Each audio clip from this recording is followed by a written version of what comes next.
the sales podcast brought to you by Lemlist that finds out what it takes to be simply the best in the business. My guest today, well, am I excited for this one. So she founded Flip the Script due to her passion for helping you book more meetings, close more deals, and drive more revenue. Check out her website because all the resources are free. She built the go-to market for Gong, Chorus, Adjust, and G2. And after inventing the methodology behind personalization at scale and diagnostic selling, was mentioned in 3 sales books without provocation. Her reputation is as a hardline, no-nonsense winner, but deep down, I know she's a Disney princess at heart. Personally, she's the person who taught me the most about sales, full stop. We have lots of healthy arguments, and one day I'm hoping to win one. It's the Titan from Texas, the caffeine queen. I'm so proud to introduce my guest and close friend, Miss Becc Holland. How are you, Becky? Doing good. The caffeine queen. I love that. That's true. That's true. Did you like the intro? I loved the intro. Caffeine queen. You're hoping to win one. Not on my watchtower. We'll see. One day, I think if all the stars align, I might get 1 or 2 points in. But how's your week? Tell us about your week, Beck. What have you been up to? What's today? Tuesday? That pretty much sums it up.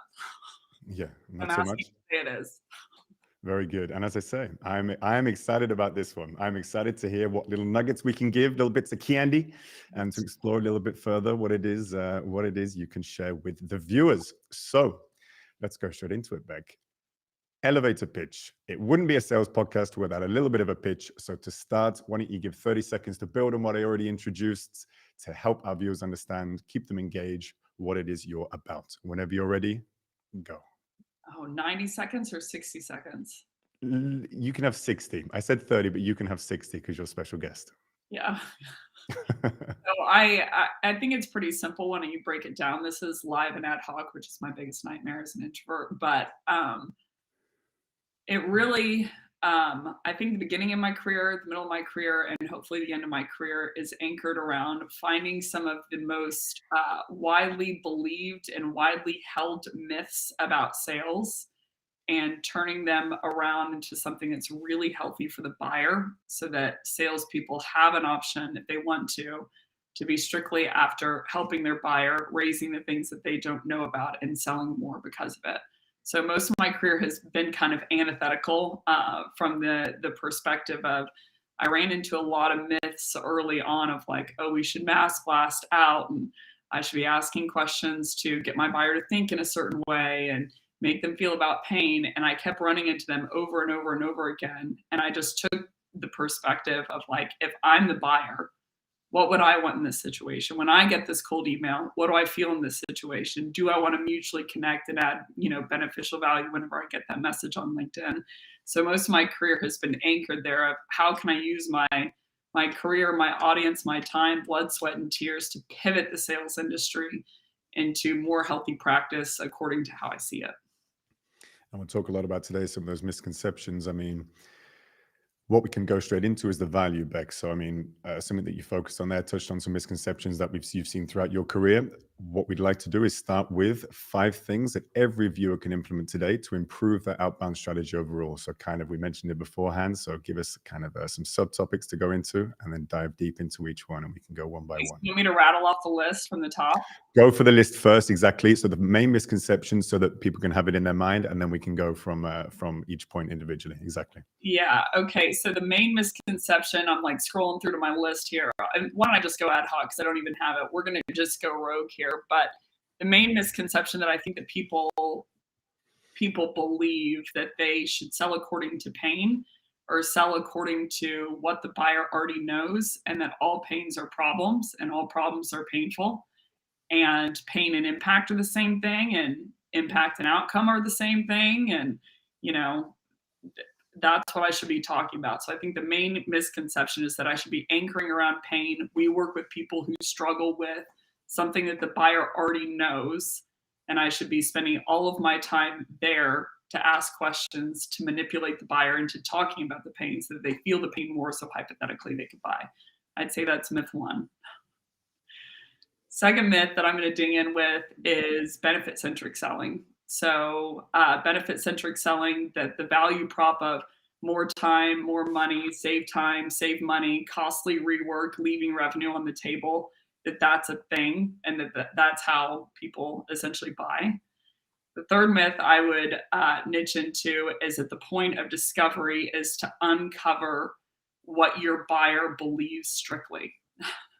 That's what I see people going after in discovery is what does my buyer believe strictly? And then I'm supposed to uncover that gap. We can go into the antithesis of what I believe discovery and the purpose of it for the purpose of it is.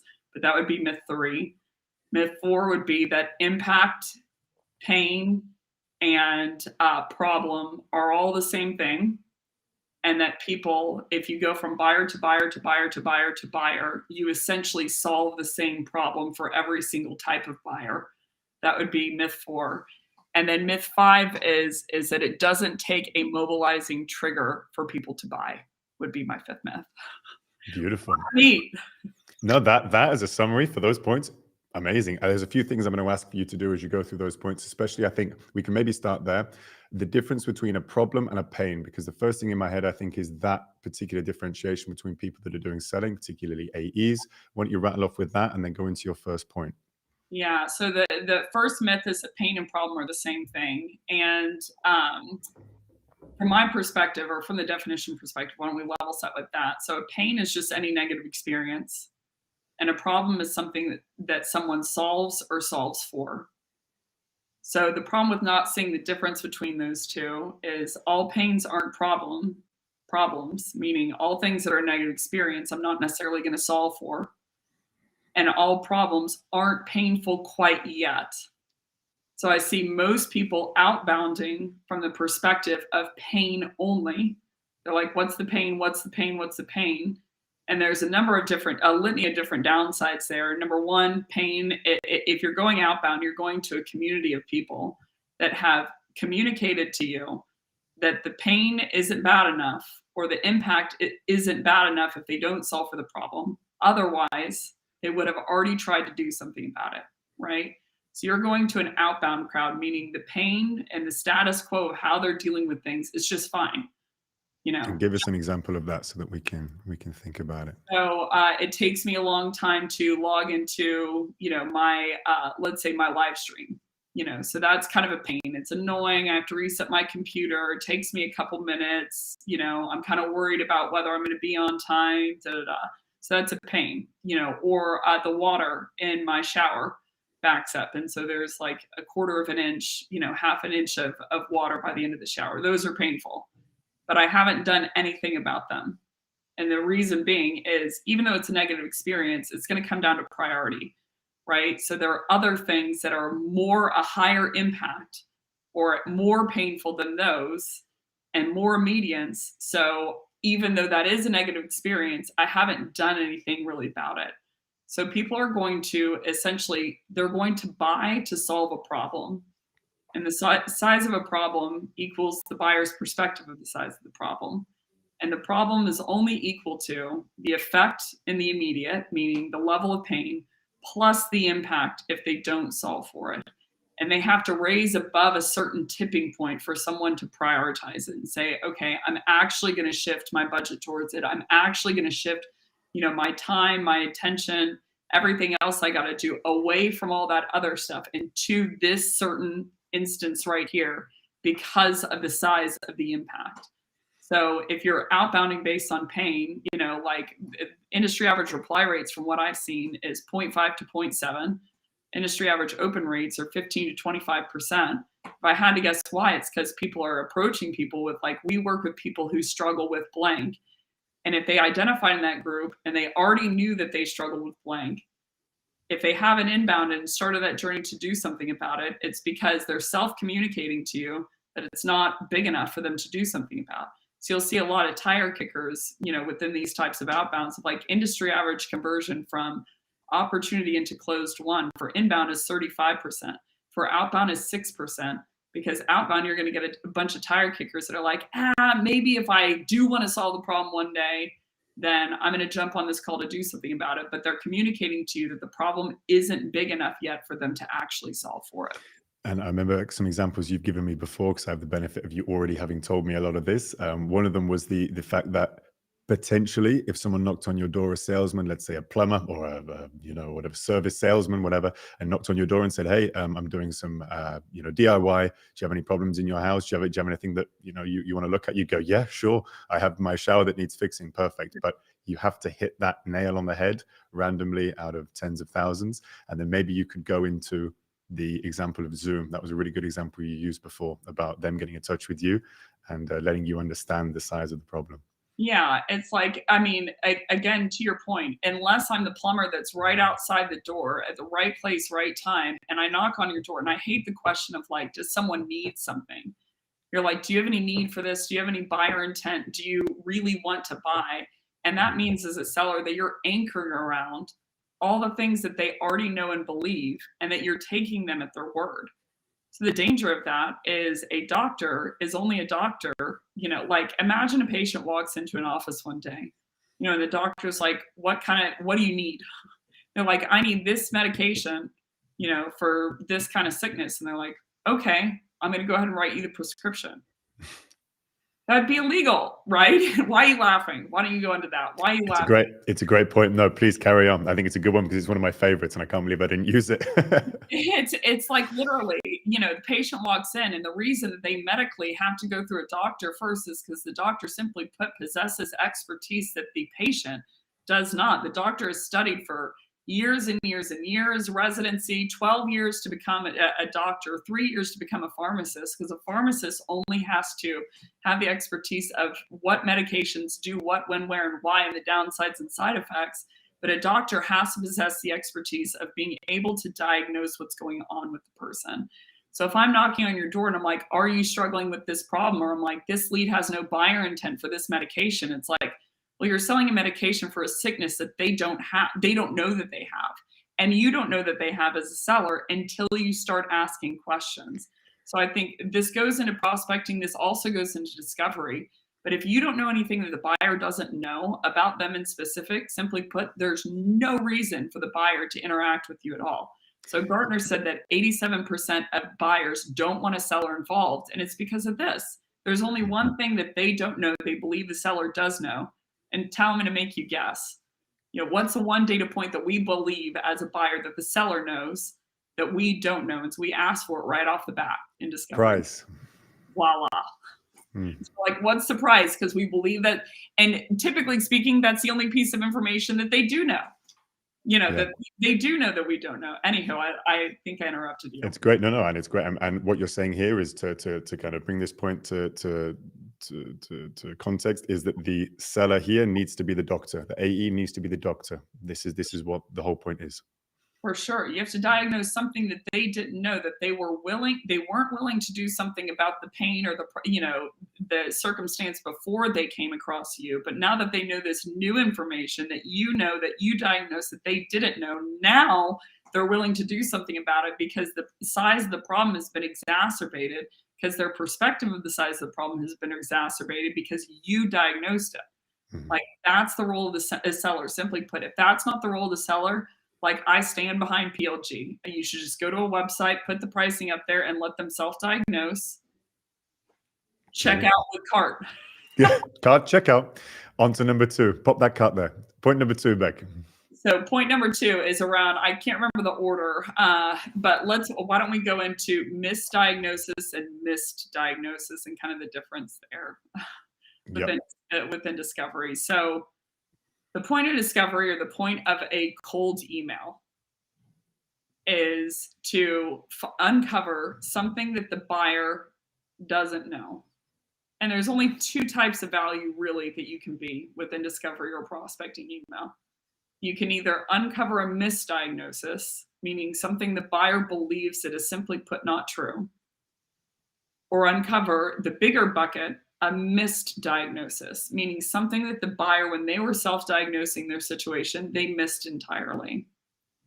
So within discovery or within prospecting emails, either one of those, like, there's attracting demand and then there's creating demand. Attracting demand means they believe something already and they know that they have this condition, and that you're hoping to, from a marketing perspective, land the right ad in the right place to be like, You have a cold, we sell cold medication. And they're like, cool, right place, right time, I'm going to check out.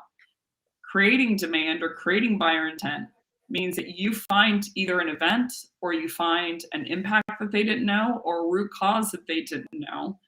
And so they didn't have buyer intent beforehand, but you created out of thin air whenever you did find this event, this impact, or this root cause. So all of a sudden they want to buy something to solve the problem that they didn't know that they had beforehand.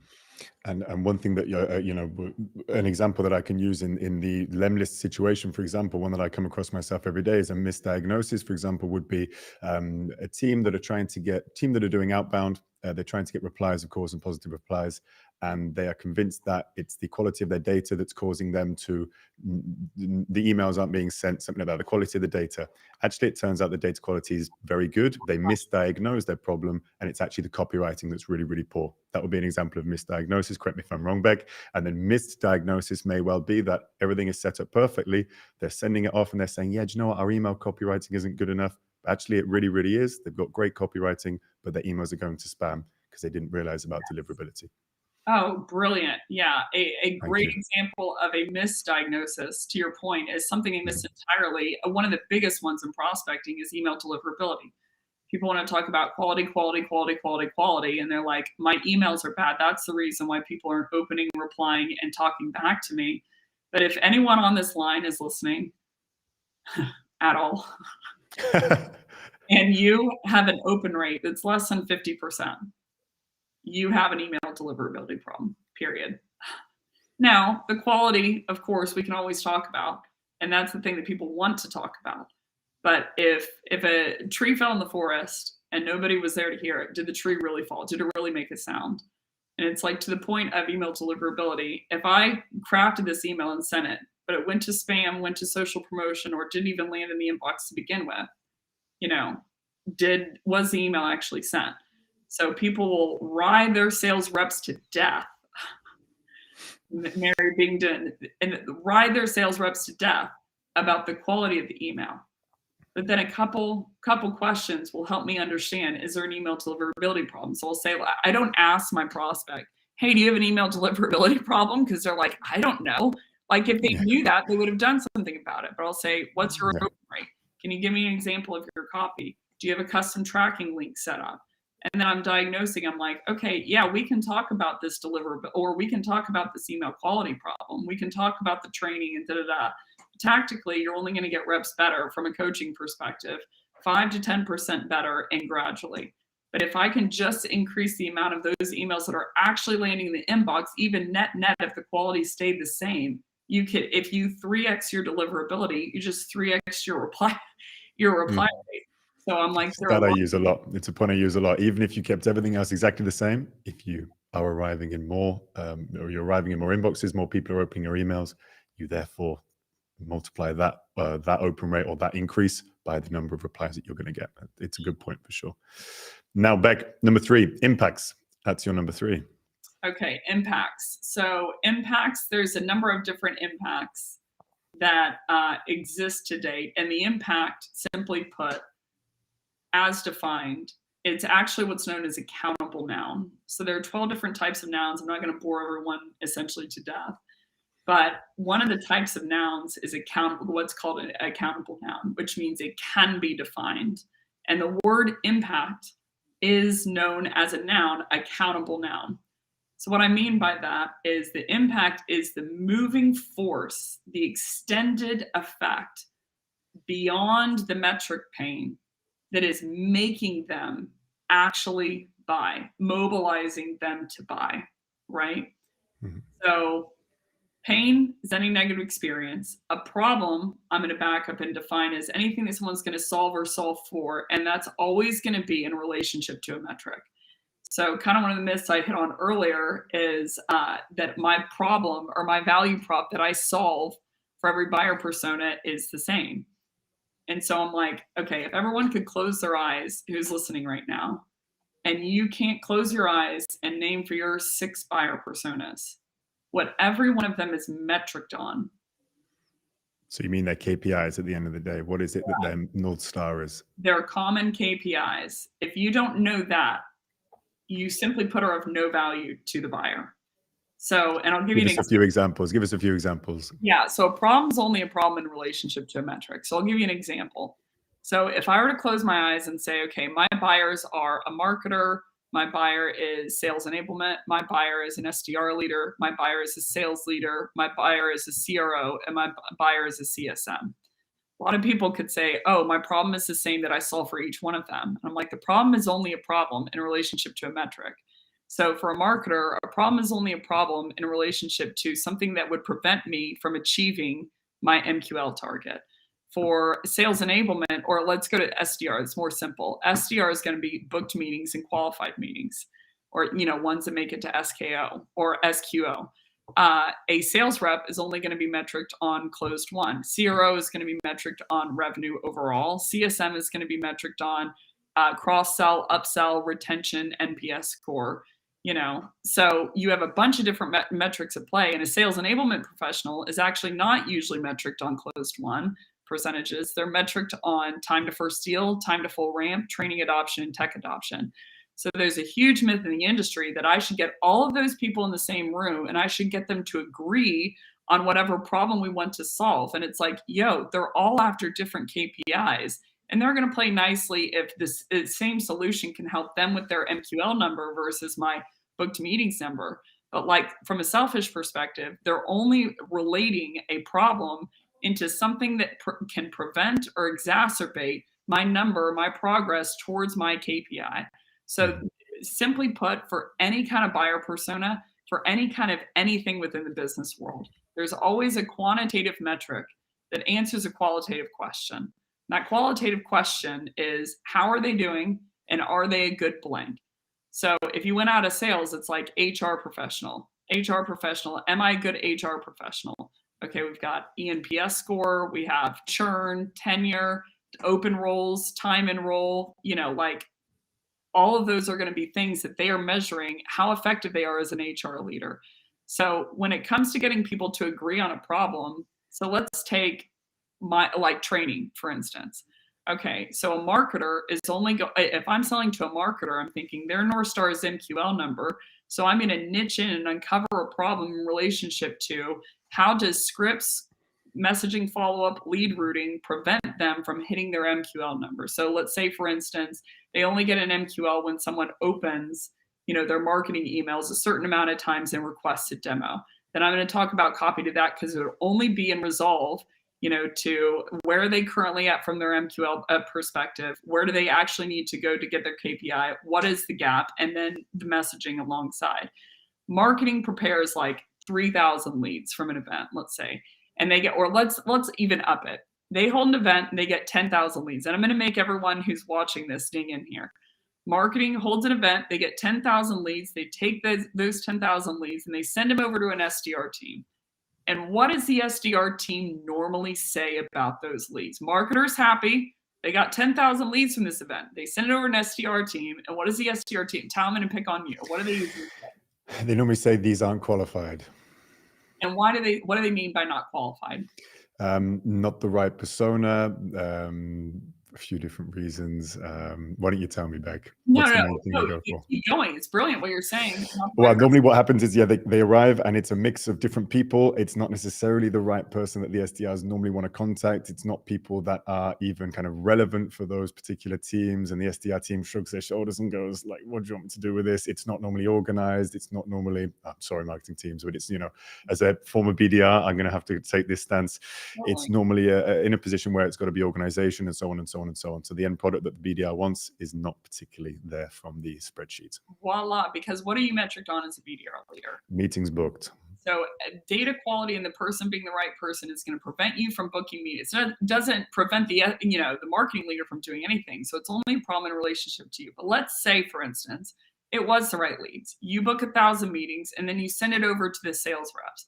You send over all those meetings to sales reps, and the AEs are going to start to ask a number of different questions about these, booked meetings that you sent over. And what are the types of questions that an AE would ask? Timing. What's their budget? What's the current setup that they've got now? Why are they interested? What are their current pain points? Classic things like that. Why would they ask that? Because that's how they get their metric for closing the deals, because their metric's on closed won, and they need to know that information. Voila. And so let's say that they close for a second, that they close, all 100 of the, or all 1,000 of those meetings, and they're all deals. And then they close those deals and then they send them over to the CSM team. And what does the CSM team say about all those deals that just closed? What are the questions that they ask? The CSM team would start to ask who's the contact potentially. CSM team would. Chat. You can jump in the chat too. What does CSM say about close won deals? Go ahead and keep going, Tal. Give me a second. Do you know what, CSM? Here, I'm going to revert back to you, Becky.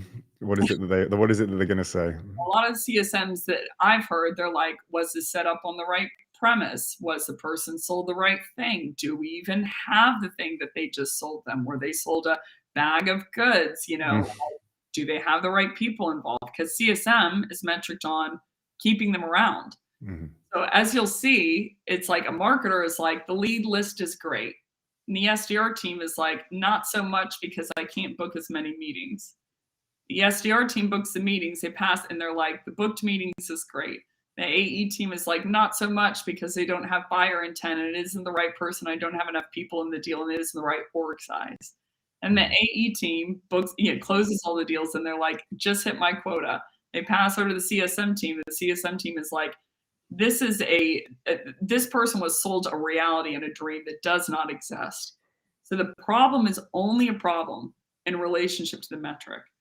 The point being, if I'm a buyer, if I'm thinking about my buyer personas and what problem I solve for them, I start with the buyer persona, just Google what their metric is, and then back into the map of what problem do you solve in relationship to the gap to that metric, and you're already on the right path. Tal, what are you thinking? Yeah, I know, and it's that point where people essentially are selfish in the best sense of the word, where people take care of their own priorities. They think about it. If you start prospecting a CEO and telling him about how many meetings your tool books, he's not going to care. He couldn't care less because he focuses on overall company revenue, potentially funding, that kind of thing. Same thing with marketing. They focus on MQLs and so on. So every part of a cold outbound email or every part of a meeting, an AE meeting that you're doing, you should be focusing, like Becc said, on the actual North Star metric in relation to the product that you're selling. It should be that. And it makes it, in my experience, or at least in my take, quite a bit easier. So the impact that you were talking about, so the pain is in relationship to the metric, but the impact is, what is the extended pain? What is the extended thing that's going to happen to them because of the metric? So, because I have not hit my booked meetings quota as an SDR, I'm going to get put on a PIP. I'm going to get churned. Maybe my team members are going to churn. And so as a leader, I can't backfill them as quickly, or I'm not going to get promoted over to an account executive, which is something that I want to do. But essentially, there's only, when you break it down, two real impacts. There's personal impact and there's business impact, but personal is always going to be the most important. And a personal impact breaks down to three things. What's the persona impact? Meaning, because I'm not hitting my metric, what are the extended things that are going to happen to me because I'm not hitting that metric? The second is a lateral impact. So because I'm not hitting my metric, what's going to happen to the other teams laterally that depend on me that will tack up into the personal impact? And then the vertical impact. So because I'm not hitting my metric, what's going to happen to my leadership or CRO up the chain? And so any of those three pressure valves of like, vertical impact is high, so CRO wants to churn me. Lateral impact is high, that AEs can't hit their quota because I'm not hitting my book meetings quota. So the VP of sales, wants to get rid of me or replace me. Or my persona impact, I'm so far behind my metric that essentially I'm churning and hemorrhaging SDRs, hemorrhaging, no one wants to be on my team, and so I'm going to get fired because of it. All three of those, if you just tack it to the lens of your buyer, that's the personal impact, and that is why someone buys. So it's whichever one of these is the moving force that, like, yes, I'm solving my problem, but I need to hit my metric. But the reality is, the only reason I'm solving that is because the impact is so high that if I don't, I'm afraid I'm going to get fired. So what I'm trying to change is the reality that I get fired, not my business problem of the metric. Bingo. So Yeah. Really nice. No, that's a great place. That's a great place to go on to. Now, this is one of my favorite points when you talk about this, I'll be honest, benefit-centric selling, because I think this is just one of the crappiest things that people focus on. And once you hear this, it's impossible to unhear. So go ahead, benefit-centric selling. Benefit-centric selling. So in Equip, it's really 5 different types of selling: product, feature, benefit, pain, problem. Product is you just talk about all your products and how amazing they are, hoping someone will buy. Simply I put. tell you what, use the example of a car, Beck. Let's say someone's selling a car and they do product selling on a car. What's Yeah. an example of that? Product selling on a car is I'm either going to sell you a car, or I'm going to sell you a truck, or I'm going to sell you a scooter. And I'm going to talk about all the great things, about buying a car that it can give you. Oh, it can give you confidence. It can, the wind will be blowing through your hair. You can get your kids to school on time, even though you don't even know if the buyer has kids Yeah. or has hair. But product is you are talking all about this one product. Feature centric, which is second type, it still is dangerous, is I'm talking about all the features of this car and how amazing they are, hoping that I'm just going to get a win in there randomly. So it has heated seating. It has, great audio of stereo for your music that you can have your tunes. It has these great tires that will take you for off-road. When you don't know if the person drives off-road, you don't know if the person even likes to listen to music or whether they like to go into meditation Zenville, but you're just selling different features of the car and hoping that you randomly hit one and the person will buy. So in both of those cases, patient walks in the doctor's office, doctor doesn't ask any questions and starts talking about how great the medications are to hope that the patient will want to buy the medication. Sounds bizarre when you break it down like that. Those are the first two. Mm-hmm. Benefit-centric, which is the lion's share of sales reps, I believe, is either benefit-centric or pain-centric. But benefit-centric is you're going to talk about the generic upsides of taking a medication. So patient walks into the doctor's office, doctor doesn't ask any questions, but starts talking about all of the amazing advantages of taking this medication. So there's only 2 generic advantages, 2 things that people don't have enough of, that people want more of. Let's see if anyone can guess in the chat. What are those 2 things that everyone always wants more of, that nobody has enough of? And it's where every seller focuses every last word or breath in their email. Tal, to see if you can guess them. I'll give them 3, 2, 1. Time and money. Bingo. And this is not staged, people. Time and money. So they're save time, save money, more time, more money. So in this instance, it's oh, well, yeah, well, we already got some money and time. Look at this. Look at this.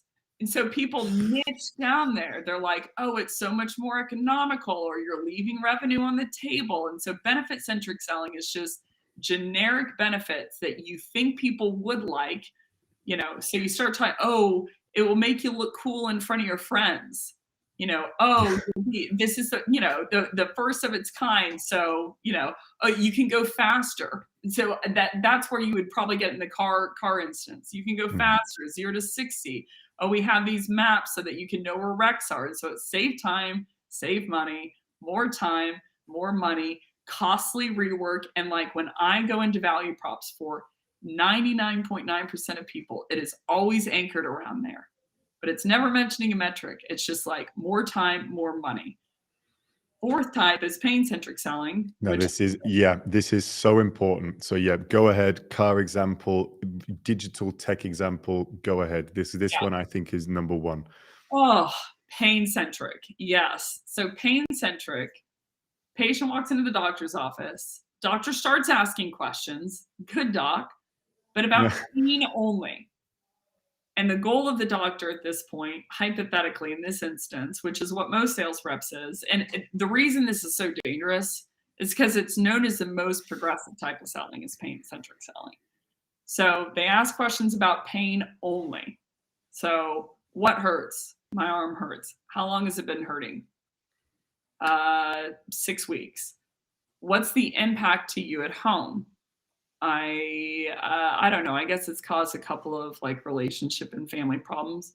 What do you mean? Oh, well, it's caused, I think, a little bit of distance with me and my son. What's your son's name? Jimmy. What is little Timmy going to think? What's the impact to him when you can't throw that ball with him? So you know at this point, their arm hurts. It's been hurting for 6 weeks, and what they believe that the impact is to them at home.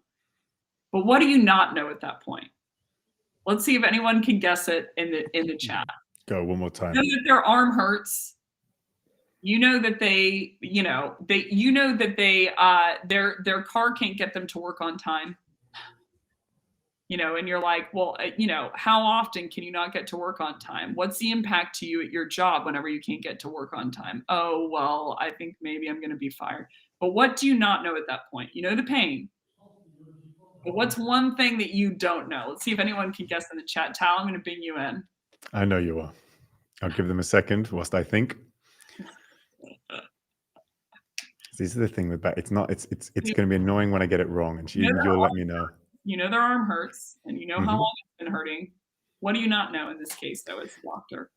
Here as a doctor, I don't know. Well, I don't know.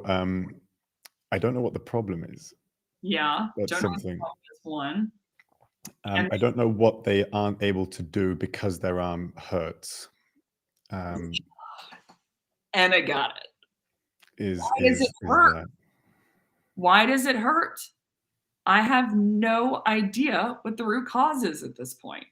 So I can go down the impact bill all I want, but all you're doing at that point is trying to manipulate the buyer by getting the buyer to tell you what they believe when it may or may not be correct. So I don't know the cause of it at all. So in the car example, I know that they can't get to work on time and they're pissed off about it and they think they're going to get fired. But I have no idea why their car to date is not getting them to work. So let's say, for instance, that they have a lot of terrain when they go to work. And if you don't ask those questions to diagnose what's going wrong, number one, they still probably could use the pre-existing car just with better tires. But number two, you might sell them this awesome car that goes really fast, that has great music, but it can't handle terrain either. So they're still not going to be able to get to work on time. So from the ethical perspective, and this is the thing that I'm going to push people to do, people are going to buy based on the size of the problem, right? And they're going to buy, and the problem is only equal to the buyer's perspective of the size of the problem. So even if you are a rep, and I mean this, who is just selfish to your core, just wants to blow out quota, make a ton of money, put it in the back of a convertible, drive down through the south of France and rub it in everyone else's face, all the reps included, that you're number one. The way to do it is to diagnose things that they don't know. Because if all of a sudden I find 3 impacts that they didn't know about, problem only equals the pain plus the impact. So I just threw in 3 different reasons of why they need to buy, right? So that problem has exacerbated. So now I'm willing to spend more money to avoid that outcome versus if I don't spend that money. So even if I'm just focused on I don't quote unquote want to be ethical, I don't want to help my buyer, blah, blah, and you just want to blow out your quota, the way to do it and to make the buyer value you being in the room is to be a consultant. And the only way you can be a consultant is to diagnose where they are, what do they believe and why do they believe it? And is that wrong? And are there things that they don't know about? And the more and more I find those, and I can see it in the discovery floor and on the prospecting end, it's the more and more I find those, the more reason they have to want me around as the seller. Becc, I'm going to ask you a question now. What's the main number one question, very, very short question, that you can use to make your life easier if you're an AE and you're doing a discovery? What's the main thing you told me a long time ago, the main question to ask? The main question to ask. If I only have one, I can only prescribe one pill. I would start off the discovery by saying, hey, Tal, thanks for the time. You look like someone who doesn't waste much of it. I'm assuming you jumped on this call because you have in your head a problem that you think hypothetically you can solve with me. If you don't mind me asking, what's that problem? There you go. And you get to route one. Yeah. So honestly, that can move if from the account executive perspective, that can move the needle in terms of at least you're anchoring on a problem then, as opposed to a pain. From there, there's only 3 steps to discovery, prospecting, da, da, da. Uncover what they believe and why they believe it. What's the self-diagnosis? For example, my reply rates are super low. Let's say I'm ahead of BDR because my copywriting sucks. Yeah. Okay. So that's a self-diagnosis. So you believe that your copyright's the problem, copyright's the root cause, and it, like email quality, and then a indicator of that is your leading indicator of your reply rates are low. So the first things I would want to know is, like, people are always going to lead with either a root cause, like you did, or they're going to lead with a solution. I believe that I need this. I believe I need cold email training, because I have cold email quality. So the first things that I would already want to know out of the gate is, what do you mean by your reply rates are low? Because low to you is not necessarily low in general, so I'd be like, what's the reply rate? You say your cold email, isn't that great? If you don't mind me asking, why do you believe that? Can you show me an example of your email copy? There's point number 2. Why? What makes you think that? Why? Oh, I have this problem. Why? What makes you say that? That was one thing very early on you said, and I for context, by the way, my background is in BDR essentially. When I first started speaking to Becc, I was branching into the account executive kind of sales role as well, doing some full cycle, and all of this was completely new to me. So if it sounds new to you as well, that's absolutely fine. We're in the same boat about 8-9 months ago. So that's what I'm saying. And that kind of revelation for especially the benefit selling and the pain, like Centric, and then you can move on to problem Becc. I'll let you kind of carry on with the final point. But I was like, yeah, that's exactly it. I can't speak about it because I did all the mistakes, right? But I did all the main mistakes, and then I had to go, yes. So that's why. So if any of this is like, this isn't what I do at all, it's not what anyone does. Let's stay on this example though. So you think your reply rates are low, so I have to be after, what is the reply rate? What does he think is low? And what does he think, why does he think it's the email quality? If nothing else, because if I'm in a quote unquote challenge, which I don't believe that you really have to do, but if I'm in a challenge, I'm going to use that false assumption of the reason of how you drew the hypothesis, as opposed to just saying you're wrong. So essentially, if I know in that case, and let's say that I ask you the question, the reply rate, you're like, well, my reply rate's 5. I'm like thinking in my head, I never say it out loud, but I'm like, oh, that's actually quite high. Now, still a lot of things we can do about it. I'm like, show me the email, can you give me an example of the email? Oh, well, the reason that I think that the email quality is low is low because our VP of sales got forwarded an email, by one of our SDRs from one of his friends. And I'm like, can you show me what the email was? So I know why they believe that. But I still don't know what the problem is, because the problem's only in relationship to the metric, right? So even though I know that the email quality is low and I know what the reply rate is, I still don't know what that's causing. Because Tal, let me ask you a question. Let's say that your quota was 8 meetings per month that are SQOs, and you're at 15, but your reply rate's only 5. But you're at 15 versus an 8 quota. Would you do something about that? No. And why wouldn't you do something about that? Because I don't need to, because I'm already hitting quota. I've already got my metric. Right. And even if you do, let's say that you change email quality all of a sudden, what might happen? There'll be more. I'll get more qualified leads. Hypothetically, yes, but buyers are afraid of the risk of, like, okay, what happens if I change this email quality issue? And all of a sudden, yes, my reply rate goes up, but I'm only booking 7 SQOs, as opposed to 15. So to Tal's point, if it's not causing a metric problem, it's like too low to be able to do what? It's taking too much time to be able to do what? It takes me 3 hours to personalize an email, but I'm still 200% past quota. It's not too much time. It's the exact amount of time that I need to hit the quota. So at this point in the conversation, I would still not know what is the size of the problem. So I'm still going to have to break into a number of questions on, okay, what is the KPI based on? Usually it's SAL or SQL or SQO. What is the criteria of that? What is the no-show rate? What is the pass-through rate? Essentially, how many are they set per month?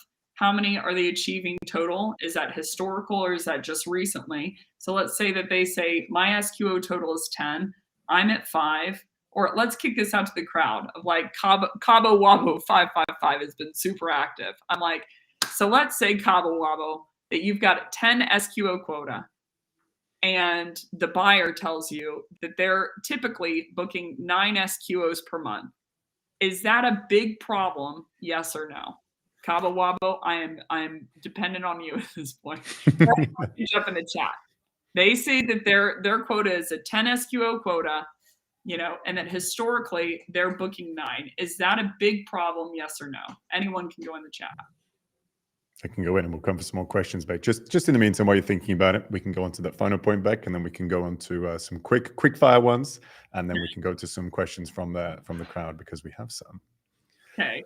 So Cabo Wabo was leaving me out to dry. So go ahead. Now I'm gonna bing on you. Okay, go. Quota. Yeah, got it. It's not a big problem. I'm gonna double down with you, Cabo Wabo. Let's say that the buyer tells you that the 10 SQO quota, the 10 SQO quota, but they're only booking 2 per month. Is that a big problem? Yes or no? So 9 wasn't. What if they tell you that they're only booking 2? Is that a big problem? Typically speaking, generally speaking, yes or no? So I'll say it sounds like it. It sounds like it, right?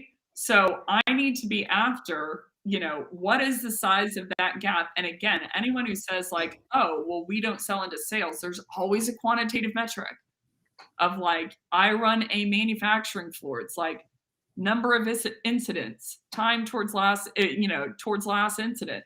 So I will hear a number of sales trainers basically say, I don't know how to sell to sales enablement. Sales enablement is bull crap, blah, blah. They never convert. They never even know how the sales team is doing. And I'm like, Brendan, I love you. And I mean that. But here's the thing. Sales enablement is not metriced on conversion rates typically. They're metric. And like good, bad, or ugly, that's a whole nother conversation for another time. But they aren't. They're metriced on training adoption. So you need to figure out, what is their metric for training adoption? Like, is it 90%? How do they measure that? Is it they say a certain amount of words within discovery?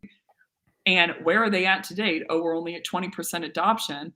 And so what you're selling to is the size of 20% adoption to 90% adoption, which is their metric. So you'll hear sales enablement people say we want something simple and centralized. And the reason they want that, and then people will be like, what's your conversion metric? And they're like, I don't know. And some trainers will say, go find out that metric. That's the only thing that's important. Don't you know this? And they'll beat up these sales enablement people. And I'm like, don't you know this, Brendan? But that is like, it's an ancillary metric for them. What they're really metriced on is adoption. And as a sales trainer, you should know that. So like, even if someone, step 1, I'm going to give 2 and 3 very quickly, and then we can transition out. Step 1 is I uncover what their self-diagnosis is. What do they believe the problem is, root cause is, current impact, current event trigger, future event trigger, and solution. There's only 7. And why? Step 2 is I have to develop my own expertise, like my own expert diagnosis. What do I believe the problem is? What do I believe the root cause, current impact, current event trigger, future event trigger, and solution is, and why? And here's a litmus test. If there isn't in all of your deals or conversations, in 60% of the case at minimum, a difference between those two, there was no reason for you as a role to exist. They could have just bought online, would have been way faster. 50% of deals will close one with the first person who reaches out to them, right? So there was no reason for a seller to exist in that case. That's the second step. And the third step is diagnose problems that they don't know about. That puts you at the top. Now that puts you in a position of complete credibility. It puts you in a position of, wow, I need to come back to this person and spend more time with them, like you said. Becc, one thing, final point there, then problems, because I mean that's what you've essentially written the entire. That's what you flipped the script on.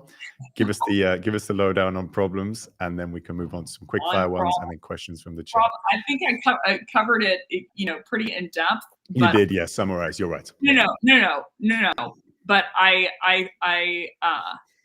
finding ones that they don't know about. The only way that you can initiate a problem, the only way that you can initiate someone wanting to talk to you, the only way you can initiate someone wanting to buy more readily, more quickly, and that they'll fight for you, is that you diagnose something they didn't know about. So actually, Tal did a great job of this. He put those posts online. I was like, dang. We keep it classy here. It's simply the best. We do. Come on. Words. Sorry, it was one. Simply some class. But like, here's a great instance. Tal put this fire post online, and he was talking about finding stuff that they don't know about. And I remember you gave a couple of email examples, and one of them you said you gave the example of if you sent an email to someone and it was their wedding day, and you're like, hey, did you know that it was going to rain later today at 3 p.m.? So essentially it would get their wedding dress wet, ruin their pictures, potentially, The thing that you found that would all of a sudden, if you ask someone beforehand, do you want to buy or do you want an umbrella? No. You have any buyer intent for umbrella? They're like, no. What about it has all these great features? It can keep you drier for longer. Your friends can get underneath it. It's the best in class. We're the number one in the industry. No. Tal, do you have any buyer intent or a metal shield next to you? And you're like, no. I'm like, but it's really strong sterling. We're the number one in the business. We talk to all of our references. It could, take away all the noise from your peers. You're like, no. But if I'm like, did you know that it was rain? It's forecasted 98% chance to rain at 3 p.m. All of a sudden, I need that freaking umbrella. Yeah, and I think what I added was something like, did you know 5 minutes ago the weather, like 5 minutes ago the forecast completely flipped, and now they're predicting 98% chance of rain compared to 5% this morning.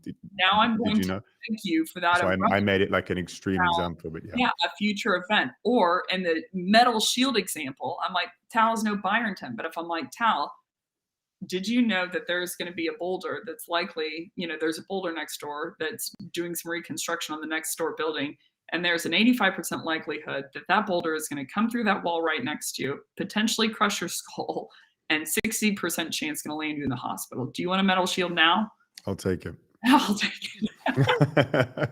So it's like, that's all you have to do for outbound is find a problem, find an impact, find a future event like Tal brilliantly did that they didn't know about. And it doesn't matter if you're likable. It doesn't matter if you compliment them. It matters that a car was about to run into their body and potentially paralyze them. And you were the seller who got ahead of it and grabbed them by the collar and ripped them back from the street and saved them. Like, that is sales. Bingo. That is sales. What a nice place to stop. Now, a quick question back for you. What do you think about building credibility nice and early, about becoming friendly with the... Look at I haven't even finished the point. What do you think about that kind of approach to sales? Because I think that's one of the most common ones. What do you think about that? So it's interesting that people always talk about credibility like it's the beginning part of the conversation. Or they'll say like rapport building, like, okay, finish building rapport and then get into discovery. And I'm like, rapport is a French term, which means to be brought back. So the credibility that you need in the situation is credit. And the credit, I want everyone to envision it, is the things that they don't know. Mm-hmm. It's the credibility to be able to diagnose, right? So you don't gain credibility by saying how great you are at solving a problem necessarily. Like, you gain credibility by finding for them the things that they didn't know that exist that are going to hurt them. Then all of a sudden you've put value in the bank. So value, simply put, is something that someone didn't have beforehand, or something someone didn't know beforehand. So it's a big impact that they didn't know. Like, in a punchline, the only reason pain exists is because a seller didn't get ahead of it, right? I don't want my buyer to run into the impact and then they're like, oh, good, they're in pain. I'm like, the seller who competes in an is competing with no one is the one that's finding those things that are going to happen to them before they happen to them. So the credibility perspective, or even rapport of like, you need to bring yourself back to their side. Their side is not that they want compliments. Their side is that they are trying to solve problems, as big a problems as they can and as quickly as they can.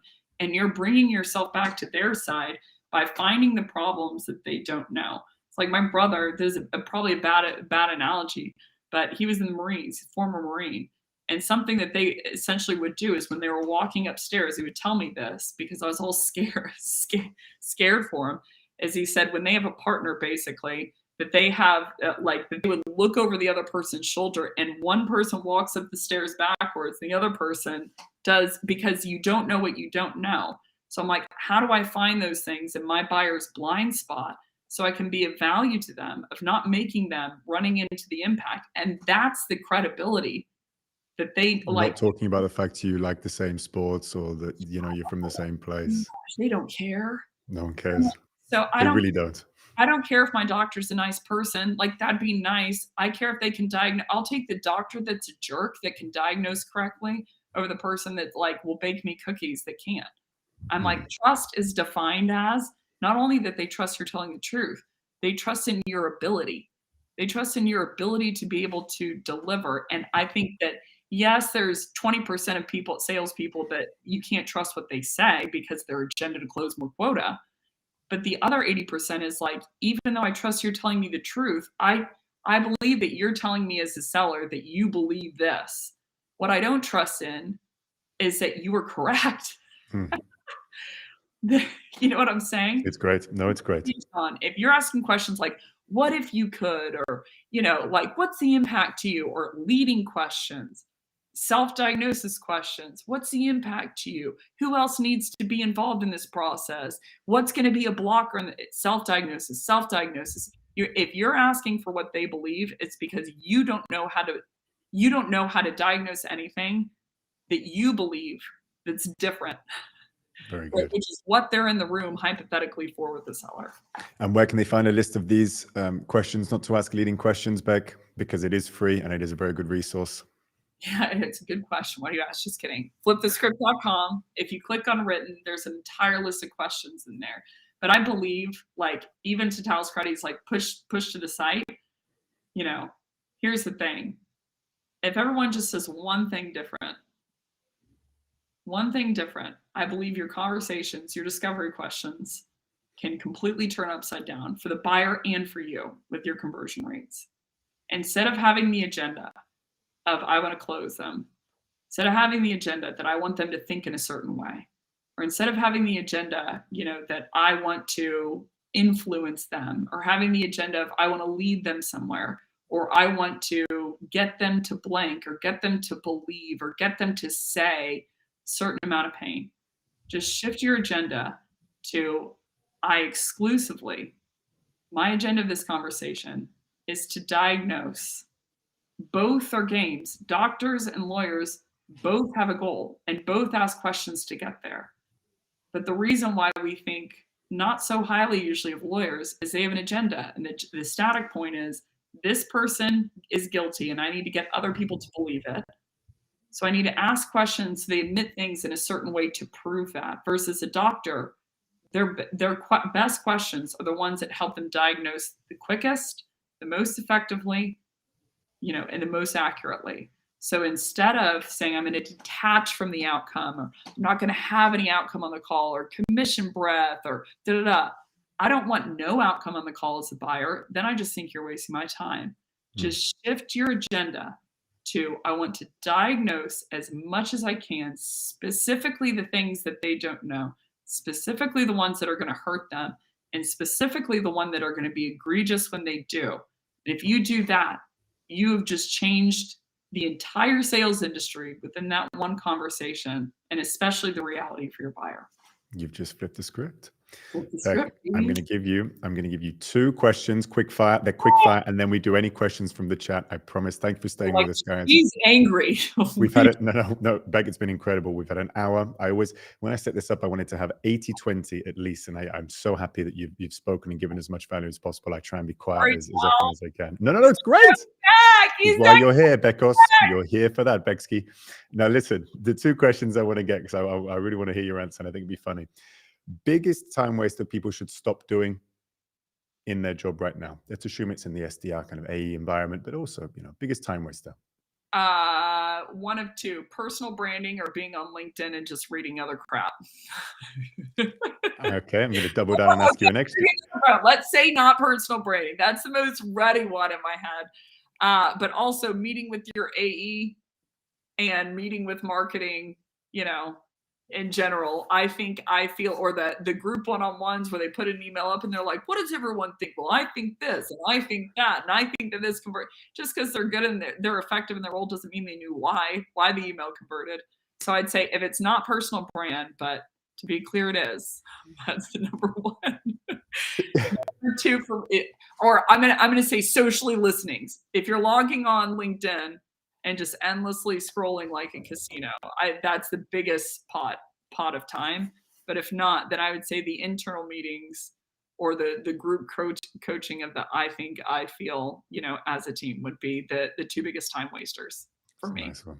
It's personal brand. The other one was going to be what your top controversial opinion is. Why don't you give us that? Your top Oh, controversial opinion. Yeah, look at her going through the file in her head. Well, my top I one. know. The top controversial opinion that I don't believe sales as is. It's not an actual role. Like, there is no expertise to date most of the time.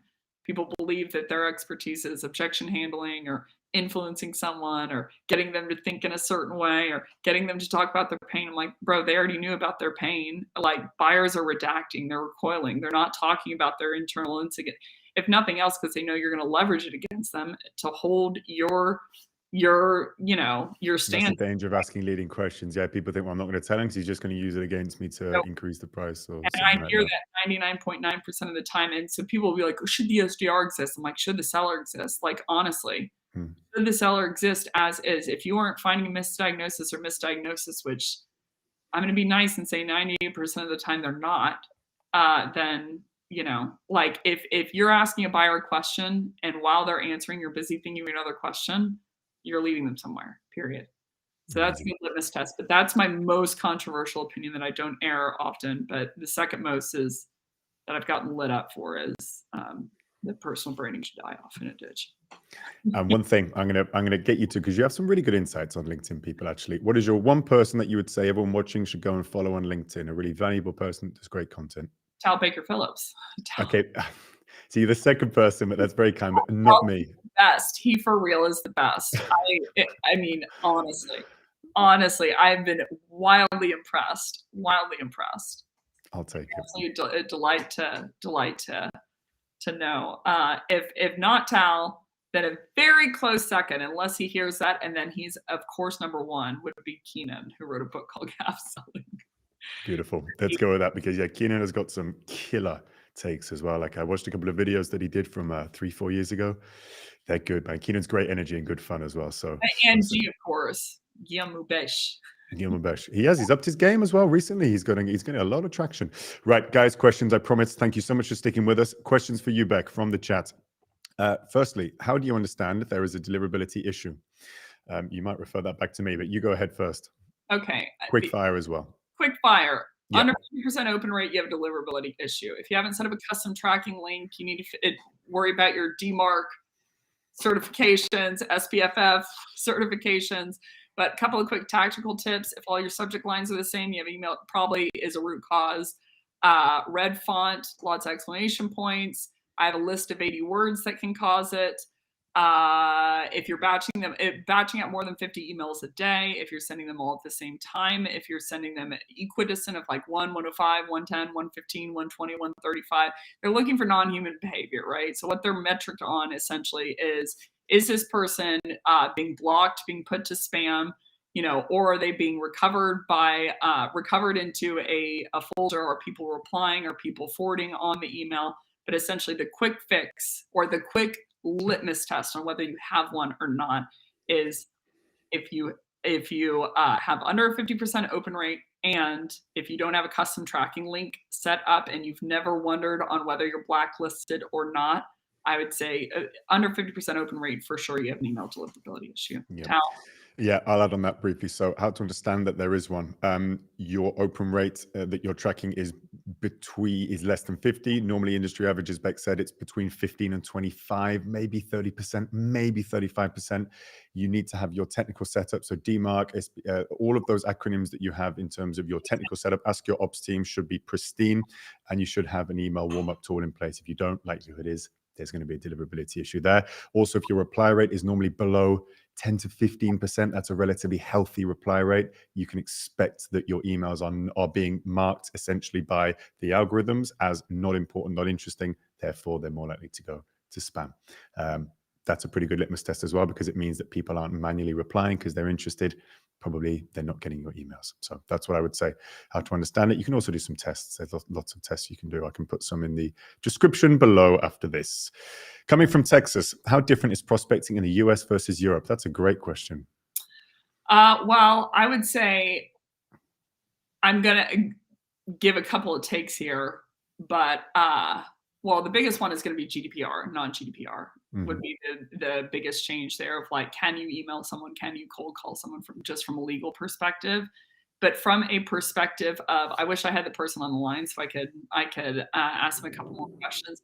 From the perspective of what will quote unquote work on them, it's, I would say, very, very similar. If you find a problem for someone if you knew someone was going to run into a car, into oncoming traffic in Paris versus Texas, it doesn't really matter where they are, is my main perspective. But the biggest difference would be GDPR, non-GDPR. And I think in Europe, I've had a very lengthy career in trying to get Americans to just personalize and just know one freaking fact, non-dynamically taggable, like I saw your dynamic tag role at dynamic tag company within the dynamic tag industry, but I'm like, no, know one thing about them and personalize on that, like optimize for quality. I've noticed in Europe, I don't have to say like, hey, you shouldn't send 300,000 emails within a week. Yeah. And it's Europeans, whether they like it or not, in my head, they're my people. Now, they might not believe that. We don't like it. Yes. And I'm like, maybe think through, like I even got an email for an event that I spoke at, and they were like, hey, I don't know if you went to this event on Becc covered blank. Becc was okay, but our CEO was better. And then they tried to sell to me. I'm like, I'm Becc, Brendan. I'm Becc. So maybe you should think about this. And the thing was on relevance and personalization. Did you like it? The difference is with the US, they all know Becc. In Europe, they're still discovering her, so you got a chance. But that's good. I mean, it's okay. Yeah. I think the one thing as well I would say is that, European teams tend to go super, super in-depth. American teams, in my experience, seem to go with broader tools that kind of get everyone set up, get things sort of happening with one approach that means there's lots of tracking, and then they kind of stick with it. They're not super in, like Becc said, about personalization or going in deeper. European teams, particularly Scandinavian teams, German teams, Central European teams are dead hot. A lot of French teams as well on the like real kind of personalization, really doing it at scale, really looking into like the niche kind of tech around it. I'm not trying to be the annoying expat that says something like this, but I'm like, the difference is they think before they do something. In my experience, the French are like, is that a good idea? Well, I'll let you say that. One more final one, really quick, Becc. So we got 1 or 2 minutes. Okay. This is to come in. No, actually, do you know what? I think that's it. I think we're going to summarize there. We're going to basically leave it.